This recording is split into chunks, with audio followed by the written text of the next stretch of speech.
guys, welcome back to Speaking Spiritually. We are your hosts. I'm Amy. And I'm Felix Lee. And Felix is a world-renowned psychic medium with over 100 5-star reviews on Yelp. And we are here to give you guys hope every Friday. So welcome to our episode about auras. Let's get right into it. Let's do it. Okay, so what is an aura? So an aura is another term for someone's energy field. And then someone says, okay, what does energy field mean? So when I'm reading someone, I'm picking up information in someone's aura. Okay. Or energy field. So a lot of information, an aura can be perceived by color. It can be perceived by a feeling. It can be perceived in so many different ways. It depends on the person who's perceiving them. Okay, so like I just remember one time when you came to my mom's house to give a group reading, when you had turned the corner, you had said, I saw your aura before I saw you. And it was like a big yellow. Oh, yeah. Okay, so at that time, I perceived it as a color and it was yellow. And again, the colors are very personal to the person who's perceiving them. When you learn about auras, when I did as I was developing, you sort of attach colors to certain or specific, specific areas of life. Okay. Or specific vibes you get on someone. Like for me, yellow is education. It can be speaking. It can be presenting. It's different for each person. Okay. It can also be sunny and happy. Okay. Yeah. So that's it. So maybe it was sunny and happy because I was so excited I'm pretty to see sure you. it was. Okay. Oh. So an energy field, is that the same thing as an aura? Yeah. In someone's energy field, you carry everything that's happened. Usually, well, it depends on how deep you go with someone's energy field. I mean, you can pick up on someone's energy field from things that happened years ago. Oh, right? wow. Really? So yeah, it's all about the person perceiving the energy field. So for me, I can pick up little nuances or things that may have happened. Like just today, I spoke to a woman. I said, I feel like your husband, you were fighting. She's like, yeah, we got into a huge fight a few days ago. And I said, okay. So that information was found in her energy field. I felt that. Yeah. Okay. So I think that people always think that too when they're going into readings with you or just like in a group setting, if they are feeling a certain way already, like say they don't even want to talk about like their husband, they want to connect to their grandma, but they just got in a huge fight and it's taking over all of their energy. Yeah. How does that work in a reading? So usually I can help someone who's going through something like that, or maybe get through an obstacle that they have within their energy field so that I can read them, and we'll talk about it. I'll ask them, how does this make you feel? And do you want me to look into this further? If not, so it's something you definitely pick up on. Oh yeah. And then for sure. Okay. I pick up on, I don't always know why I'm feeling what I feel from their energy field. So that's why I kind of have to say, this is what I'm feeling. Do you understand that? And most people will be like, yeah. Okay. And like, hey, listen, we're all human. We all have the myriad of emotions that we all go through day in, day out. So when someone comes to me, I usually am good at looking at how they are now. And I kind of share with them a little bit, like you can leave all your stuff at the door and just make space for spirit and make space for, questions you want to ask me. And usually that helps them to sort of focus. Like compartmentalize things. Sure. And you're able to do that too. Absolutely. Okay. I have to. Yeah. Okay, so when someone says like, is the vibe right? Like that person's vibe or we're vibing or the vibe is wrong. Is that the same thing? Well, everybody knows what the word vibe is, right? Right. We all have our own definition of it. It's actually short for vibration, but vibe. Yeah. So vibration is sort of the energy level of someone. So someone's lower vibration might be sad, angry, so bad vibes, low vibes. Yeah. And a higher vibration would be joy, happy, feeling good. Okay. So yeah, we say vibe as a shortcut of like their energy field. Sure. Like that person gave me a really bad vibe, or that person brought in a really great vibe. Okay. Yeah. That's okay. So it doesn't really have to necessarily do with your intuition. It's more about the energy field and their vibe, their vibration. We all can feel energy fields. Okay. We just don't usually talk about it that way. I actually feel more people are talking about these kinds of things. Well, they are. And now I feel like the word vibe is such a thing right now. So people are talking about it and vibing. Yeah. Yeah. We're vibing or we're having low vibe. So if somebody is having a low vibe or a low energy level, what can they do to cleanse or balance their energy field? Good question. And this is something that when I'm teaching my workshop on intuition and psychic development and mediumship development, we go through exercises on how to raise our vibration. So raising your vibration would be thinking about something joyful, or meditation, quieting your mind, focusing on your breath, your heartbeat, whatever we can do to bring attention to the now. Okay, so that's how you kind of balance your... That's kind of how I start the day, of course. Yes, I say a prayer. I focus on my breathing. I listen. I say today's feeling good. I have actually a prayer that I say every morning that kind of puts me on that vibrational level of gratitude. And then you think of something happy. Yeah, or think of something that makes me feel good. Okay, because the spirit, I remember you said in one of our past episodes, likes when you're feeling joyful. Yes. And happy. Absolutely. Well, the nature of who we really are as a spirit is a higher vibration. It is joy. It is love. It is all the things that feel good. And your higher self is already doing that. The higher self of your spirit. Your higher self is in control of a lot of things that are happening within you. Okay. Yeah. That's very interesting. So one of the other things I wanted to ask you about, because you just kind of touched on it, was does meditation play a role in keeping your energy field clear? It can. Some people have a hard time meditating. So some people say, Felix, I can't meditate. And so then they get frustrated. The whole idea of meditation, when we're talking about this work, because there are different reasons why people meditate. For some people, meditation is just to quiet your mind and calm, which is a good place to start when you're dealing with intuition. Okay. So yeah, some people can't meditate in the way we would say meditation, like Om. Some people do that. It's harder to do that for a lot of people. So oftentimes we say, find ways to raise your energy, raise your vibration, sing, dance, play music that brings you joy, that makes you feel good. Okay, so like somatic movement, I've heard of that. Sure, I like that. So there's different ways to meditate. It doesn't have to be sitting down and closing your eyes. There's a walking meditation, there's prayer meditation, there are mantras you can do. Om Namah Shivaya is a very powerful one. Oh wow, which that one? I learned. Om Namah Shivaya. It's a powerful I think I Sanskrit. said that before in like a yoga setting. Yeah. And we repeated that. Sure, yeah. So that usually helps me. Just this morning I was repeating that. It's a mantra to kind of get you to tune in, to focus. Okay. Yeah. Oh wow, okay. So meditation, raising your vibration, all of these things can help cleanse your aura field or your energy field. Sure, absolutely. Shifting focus and intentionally, deliberately shifting focus of your mind to like something happy or something joyful. Of your mind to get you to feel good again. Okay. Oh wow, that's interesting. Okay, so that kind of brings me into chakras. What is a chakra? Yeah. Well, and how many do we have? 7. So there are 7 main chakras. Okay. I know some people out there are like, Felix, there are a lot more chakras. There are sub-chakras. I haven't studied that, but the main 7 ones are the root chakra, which is that connotated the color red. Yeah. Okay. It's your first chakra. Low abdomen. Yeah. Okay.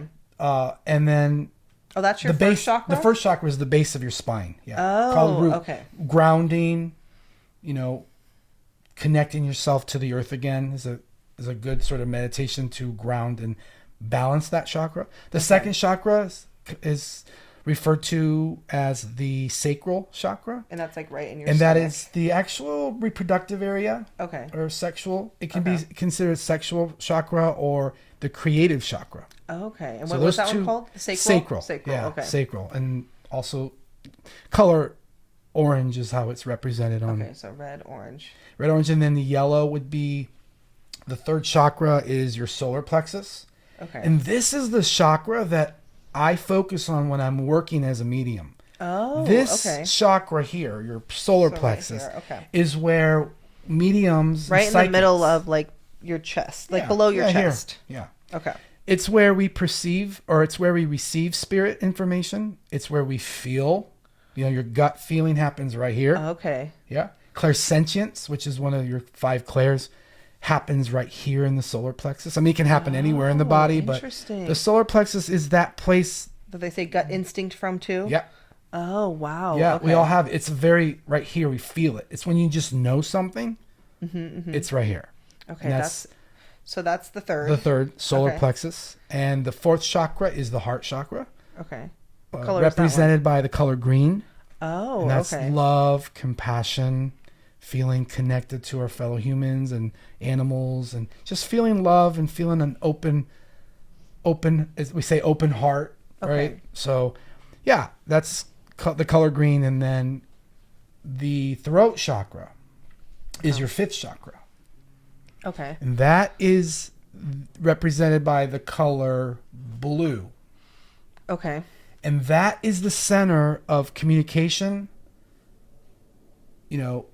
connecting with people, right? Helping people understand what you're trying to convey. Okay. It's also the chakra. I didn't even know there was like a communication chakra. Yeah. Oh, it's interesting. the chakra that sort of is in charge of your expression. Okay. Your voice. That's interesting. And that one's blue? Yeah. That one's represented by the color blue. Oh, represented by it. Okay. Yeah. I mean, some people see the colors around these. I don't know. Well, it's the rainbow, but it's people who can people see perceive chakras these and chakras differently. And then is there another one on your head? And then there is the third eye, the brow. We call it the third eye chakra. This one, okay. Yeah. And that's the last chakra? That is actually the sixth one. Okay. Right? 1, 2, 3, 4, 5. Yeah. 6. Is there 6 or 7? There's 7. There's 7. Yeah. Okay. But the sixth one is the third eye. That's our psychic eye. Okay. Seeing, right? So you use clairvoyance. So you basically use the gut one and the third eye. I use all of them. Okay. But mostly the solar plexus and the third eye. It's interesting. Once you start getting into this work, you don't usually think of the mechanics of it. But speaking about it, it's really interesting. Like, oh yeah, I do use that. Yeah. Like re-talking about it. Yeah. So what would the 7th one be then? And so the 6th one first is, I've said 6th one already. The 7th one is your crown chakra. And that's represented by the color white. So the 6th one is actually purple or violet. Okay. Represented by the color. And then white is the crown chakra. That is the chakra that connects us to the higher realms. Oh, I love that. Yeah, I'm trying to think of a good way to visualize that. Sort of like I always visualize like a trapdoor opening and allowing energy to come in. And that's like from the top of your head. Yeah, from the top of your head. Well, they do that in meditations a lot. They say like pretend like visualize seeing like a white light coming in from your head and then going through all. It also is the center of your body that understands. It's wisdom, divine knowledge, information.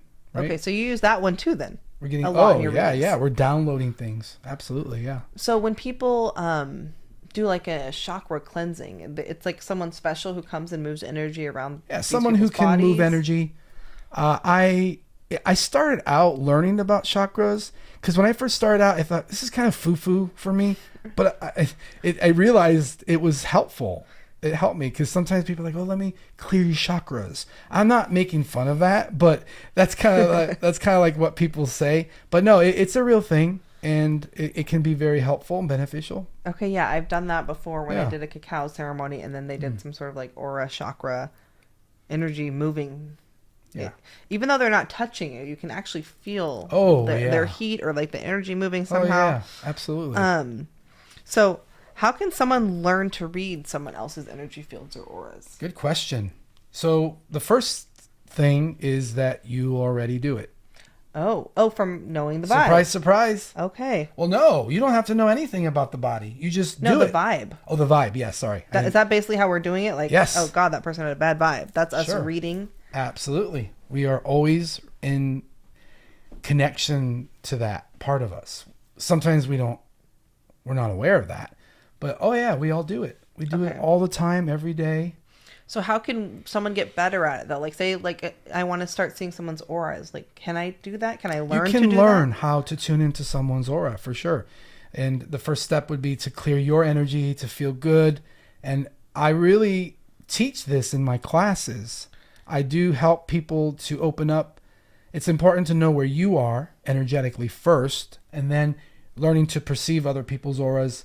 Yes, that's an exercise that I actually have in my class. Oh, wow. Wait, so in your class, do you have that aura photograph camera? I don't. Okay. No, I rely on our visual photograph camera inside. Inside of our minds. Inside of our minds, yeah. Okay. A mind's eye is what we call it. But you've heard of these aura photographs. I have heard of it. Okay. Yeah. And I think I've actually a long time ago had one taken. I think it's called Kirlian photography. Okay. Don't quote me on that, but do you remember what color yours was? At the time, it was like a lot of like indigo and blue around my head. Is it still? Like, can you see your own aura? I can't see. Well, I guess you could look in the mirror and focus. I have seen my own aura before, but I usually can feel my own aura. Okay. I don't usually think about my own aura. It's really interesting. Yeah. Just the fact you're asking me that's like, wait, let me look in the mirror later. Tune into my own aura sometimes. But no, I think it's just a general idea of how. I just would love to know if it's changed. Can you change your aura? Oh, yeah. So you can change the color. Absolutely. You can change the color. And it's not like you do it by will. It's almost as if whatever's going on in your life or whatever you're thinking primarily about. So that goes with your energy field too. Yeah. So say someone's angry or depressed, it's not going to be like probably a bright yellow. Right. It's going to be. It might be a dull yellow. A dull yellow. There are different hues of colors and perceptions of those too. Okay. Yeah. It's quite fascinating. It's very fascinating. And for me, learning all these things sounds kind of like, why would we want to know all this? Or it helps you to understand how you perceive, right? Right. That's why I have these exercises in my class to help my students open up to this idea. And then once it's there, you don't think about it.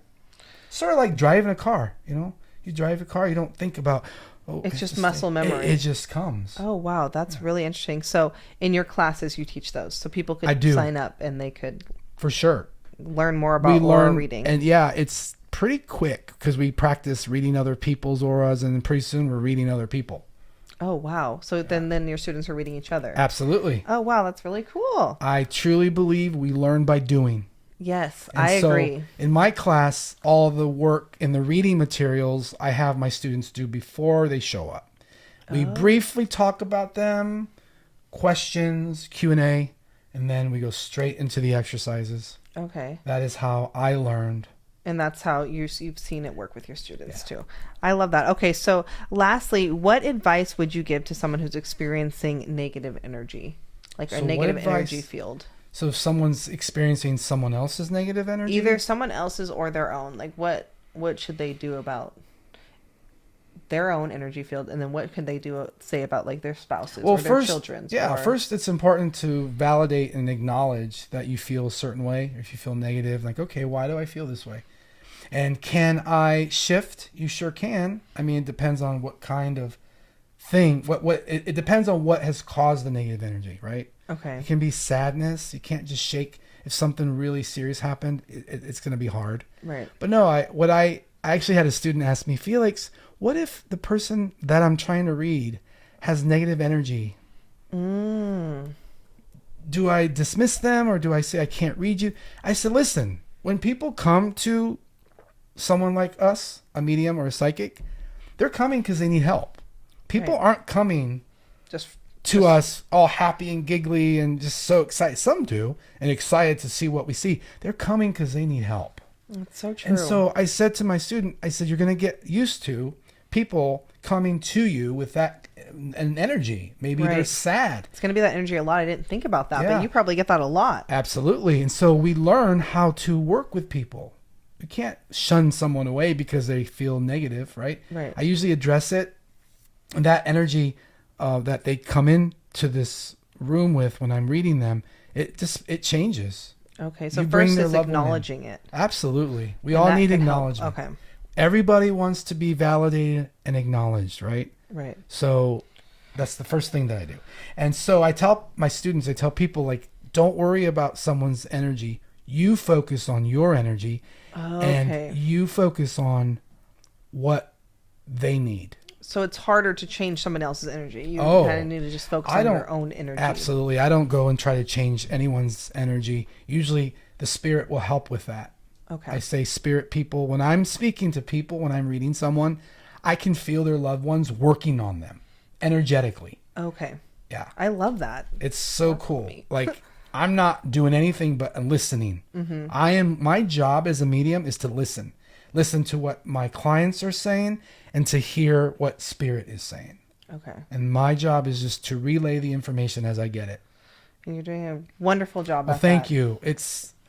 I find it to be a lot easier. That's why you keep having repeat offenders too. People just keep coming back to you. I have a rule though, once or twice max for a year. Okay, so no more than once a year, 6 twice months a year. or every 9 months or something. Yeah. Okay. All right. Well, thank you, Felix. That was so interesting. Such good information. Thank you guys for tuning in, and we hope to see you guys again next week. Bye. Bye.